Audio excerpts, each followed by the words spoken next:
When I walk into that room, it's me and you. Right. And that's where I am, 100%.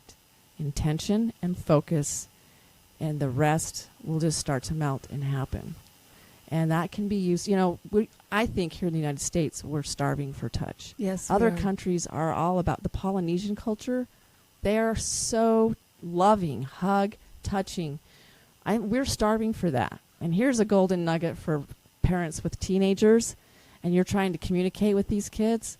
Let me tell you, you go into their bedroom with some lotion and maybe an essential oil and just sit down and start rubbing their feet.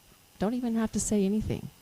Who's going to say no to that? Right. Right? And Right. and I'm telling you, it'll open up conversations that you'd probably never had. It touch and do, again, be present. Be just present in the stillness. Sometimes that makes people nervous. The quietness of like, oh, this is awkward silence. Mm-hmm. This is where we really begin. That's why meditation is so beautiful. It takes us into our inner self and where all of the wisdom of knowing when and how and what to do. And so that's a nugget for you. I love it. Everybody has it.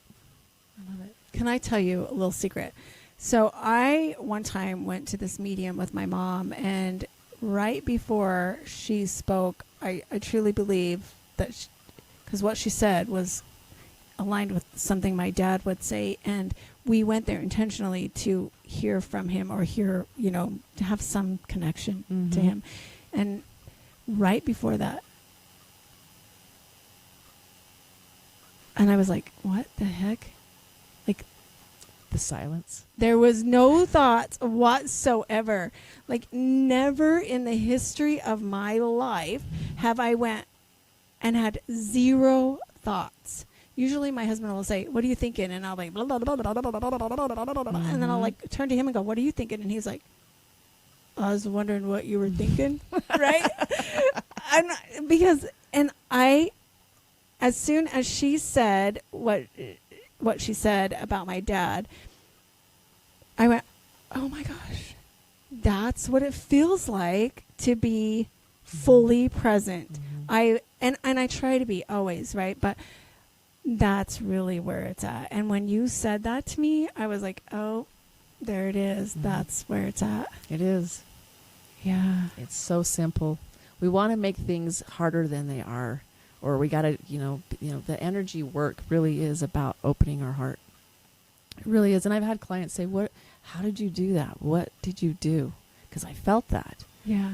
And I said, and it's not a class that I went and learned a technique from. And I've learned a lot of stuff, and that's left brain logical, and it's all great. We need it. But that's when you shut that off. Go to the right, the heart, the connection, the stillness, and then the wisdom comes through. And it will pull from the left brain all the things that it needs or whatever. It'll just download. Right. It's that, and it is simply, it's just love. What did you do? How did you do that? I'm just love. Allowed That's you it. to be you. Yeah. Yeah. It's not something to try and do. It's not something to get to. We already have it, every single one of us. It's just a matter of being still. And literally, just touch is so healing in so many ways, and we really are starving for it. I'd love to see that we could be cultural connected, I watched my friend, she's Polynesian, and they get together with the tribe, and they're just like so connected.